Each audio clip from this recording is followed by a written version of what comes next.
Здравейте хора, и днес ще правя PC за 750 лева. И така в момента влизаме и тук сега. Ще ви покажа частите, нали? И започваме от дъното. Това дъно е със сокет AM3+. То е серия на гигабайте 990 Hz Gaming SLI. Искам да кажа, че дъното е с DDR3 за RAM памет. Има 4 слота за RAM памет. Това е всичко взето общо с дъното и най-важното е, че е геймърско и е доста добро.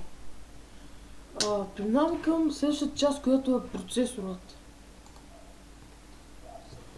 Процесорът е AMD FX 4302 на 4 ГГц, 4 МБ и е сокет AM3+. То е в ограничено количество. Само да подчертая. То е с частота 4 ГГц.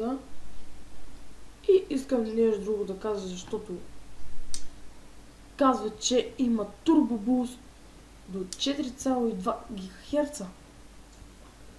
Ето го, Turbo Boost 4,2 ГГц. Има 4 ядра.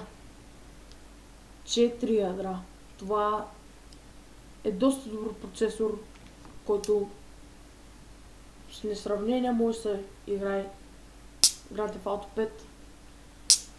Човекът, който иска да направи конфигурацията, е тук някъде, ще го напиша, някъде отстрани ще се сложи. Просто ще му напиша името му, което искаше да тръгва GTA 5. И добре, преминаваме към най-важната част за геймерите, видеокарта, например. Така, видеокарта на Nvidia GeForce GT 730, 2 ГБ DDR3, 128 битова карта, много добра карта. Поддържа GRX 11.2 тази карта и с несъмнение ще подкара GTA 5. Така, минаваме към RAM памета. RAM памета на Kingston 8 ГБ DDR3 1866 МГц. За RAM памета, което ми хареса, е, че е една плочка от 8 ГБ, но има нещо много хубаво.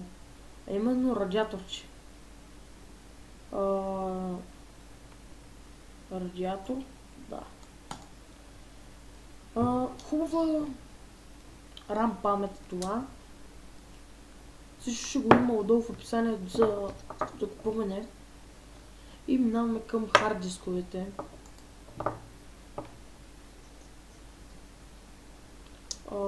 Само че нещо съм го презаредил. И хард дискът е 1 терабайт на Seagate Barracuda SATA 3. Доста добър хард диск. Има 38 ревюта, но няма ние смисъл да ги четем, защото това е доста добър хард диск и доста добра марка Seagate Barracuda.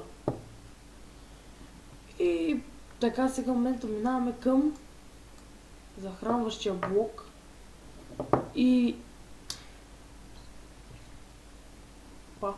захранващия блок е на Enjoy 600 вата, който ще захрани цялата тази конфигурация, която сме направили.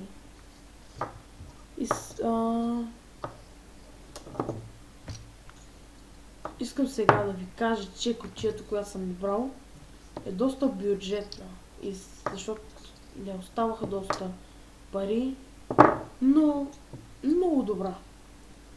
И така минаваме към кутията, която е така. Кутията е много добра. Без захранваш блоки, но има много вентилатор, само един е включен.